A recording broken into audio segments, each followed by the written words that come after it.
di sini kan kita lebih baiknya taunya ternyata tanya lagi ini udah berapa. Tio bersama satu orang tua murid lainnya berniat melaporkan kasus dugaan penganiayaan dan penculikan yang menimpa dua putra mereka, yaitu FG dan DH. Namun pihak keluarga merasa kecewa terhadap proses penanganan dari pihak kepolisian. Kita sangat kecewa. Nah, makanya dengan kekecewaan ini kita antisipasi jangan sampai nanti kita buat laporan dari pagi sampai pagi jam 2 sampai pagi ini. Kalau nanti para pelaku itu sudah dipulangkan ke Jakarta dari rumah masing-masing, ya dari asrama sudah dipulangkan ke rumah masing-masing, terus apa lagi yang mau kita bisa penyelidikannya mau sampai mana? Dua pelajar kelas 9 SMP di Pasuruan diduga menjadi korban penculikan dan penganiayaan oleh 5 senior mereka di asrama sekolah. Penganiayaan dipicu oleh perbuatan FG dan DLH yang keluar dari asrama. Kasus ini kini sedang ditangani pihak Mapolres Pasuruan.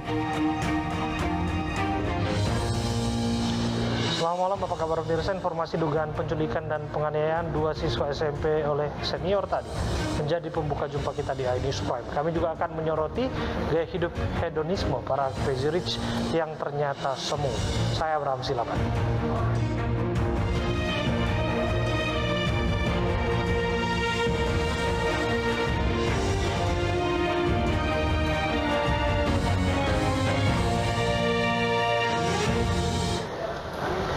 Tanah longsor di Desa Lempe Pasang, Luwu, Sulawesi Selatan menutup akses jalan penghubung sepanjang 30 meter. Tanah longsor juga mengisolir 4 desa di Kabupaten Luwu.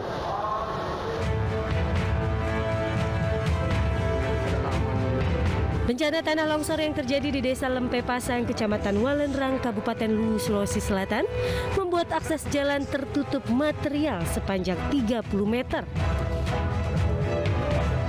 Personil TNI bersama warga membantu menyelamatkan korban yang terjebak longsor. Selain itu, petugas juga berupaya menyingkirkan batu-batu besar untuk membuka jalan bagi pejalan kaki dan roda 2 untuk melintas. Bencana tanah longsor ini membuat 4 desa terisolir, yaitu Desa Lempe Pasang, Desa Lamasi Hulu, dan Desa Lewandi. Tanah bebatuan bukan lumpur. Pada saat itu anggota sempat membantu dan membersihkan jalanan supaya bisa dilewati oleh motor dan pejalan kaki. Longsoran itu memutuskan akses antara Ilam Batu, Lempe Pasang, dan Lewandi. Warga berharap pemerintah Kabupaten Luwu segera menurunkan alat berat untuk membuka akses jalan menuju ke wilayah tersebut agar aktivitas warga tidak terganggu lagi. Puluhan warga rela antre berjam-jam sejak pagi dan berebut minyak goreng curah di Mojokerto, Jawa Timur. Sementara di Banten, warga terlibat adu mulut dengan petugas saat operasi pasar minyak goreng.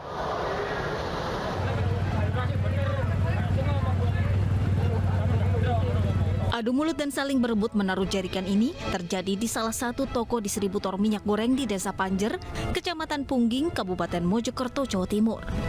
Meski dibatasi tiap warga mendapat jatah 2 jerigen, namun warga tetap memaksa untuk mendapatkan jatah lebih dan membawa jerigen lebih banyak.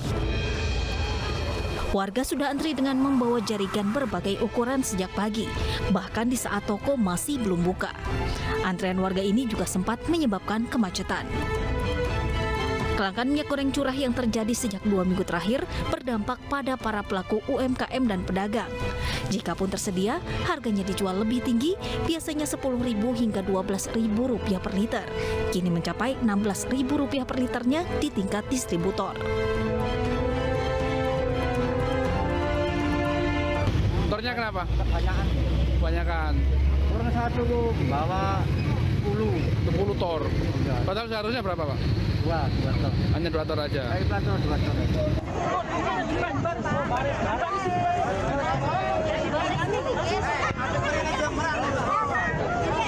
Sementara itu di Serang, Banten, antrean jerigen milik warga menumpuk menunggu giliran diisi minyak goreng curah oleh petugas Dinas Perindustrian dan Perdagangan Banten.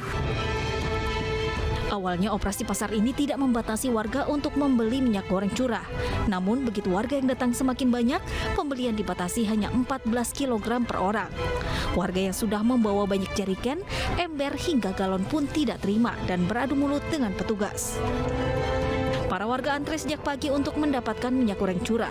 Mereka pun mendapatkan 14 kg minyak goreng curah dengan harga Rp14.500 per liternya. Sementara jika per liter dihargai Rp13.000.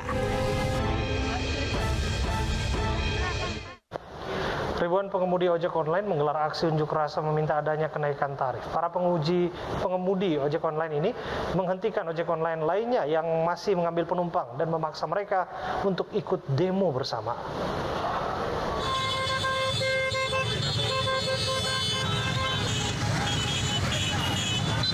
Ribuan pengemudi ojek online menggelar aksi demo di kawasan Jalan Raya Ahmad Yani, Surabaya, Jawa Timur.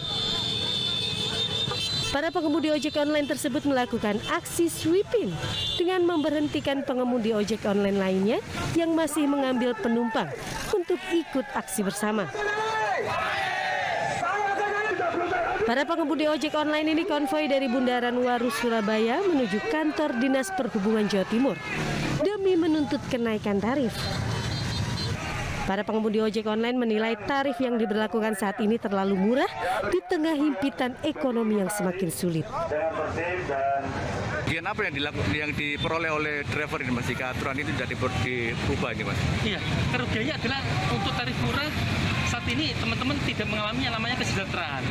Ditambah lagi dengan penghapusan premium dan teman-teman sekarang harus menggunakan Pertalite di mana harganya lebih mahal.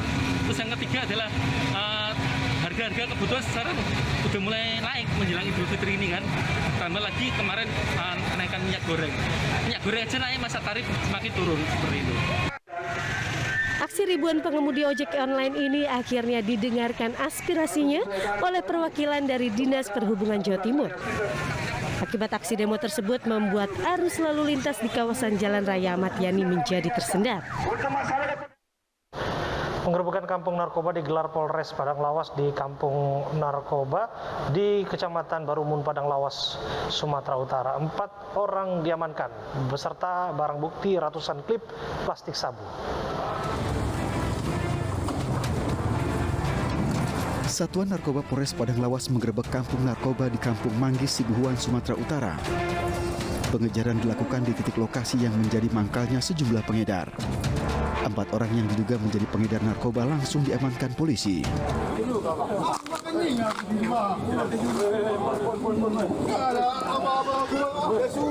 Polisi mendapati ratusan klip plastik dari sejumlah lokasi yang disembunyikan para pengedar. Pemeriksaan tes urin terhadap keempat tersangka juga dilakukan dan dinyatakan positif narkoba. Dari penggerebekan tersebut, kita mengamankan 4 orang tersangka, melakukan tes urin. Ternyata keempat tersangka positif menggunakan narkoba jenis sabu.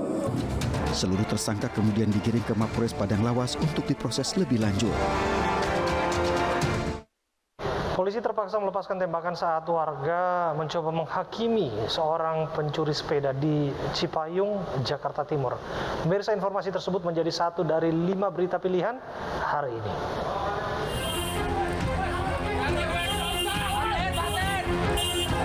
Seorang pencuri sepeda di Cipayung, Jakarta Timur menjadi bulan-bulanan warga setelah tertangkap oleh warga.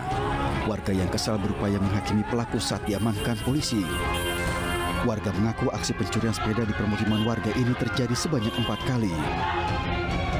Untuk mengendalikan amukan warga, polisi terpaksa melepas beberapa kali tembakan peringatan ke udara.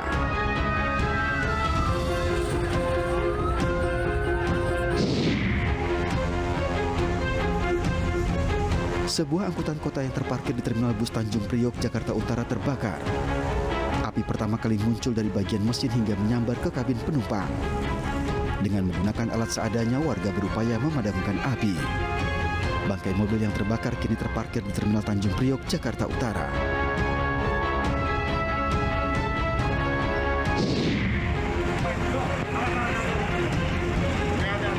Aksi kejar-kejaran antara petugas Pol PP dengan sejumlah pengamen terjadi di simpang Jalan Nasional Kabupaten Tuban, Jawa Timur.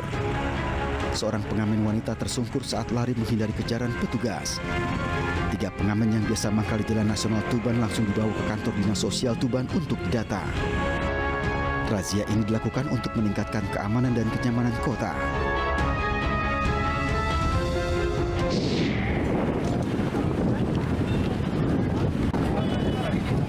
Nekat menerobos perlintasan kereta api yang tak berpalang pintu di Bulak Kapal Kota Bekasi, Jawa Barat, sebuah bajai tertabrak kereta jarak jauh yang melintas dari arah Jakarta. 2 penumpang tewas di lokasi sementara sopir bajai kritis. Kerasnya benturan membuat bajai terpental dan terseret sejauh 10 meter. Beberapa warga yang berjaga di perlintasan sempat meneriaki sopir bajai namun tak dihiraukan. Ketiga korban langsung dibawa ke rumah sakit.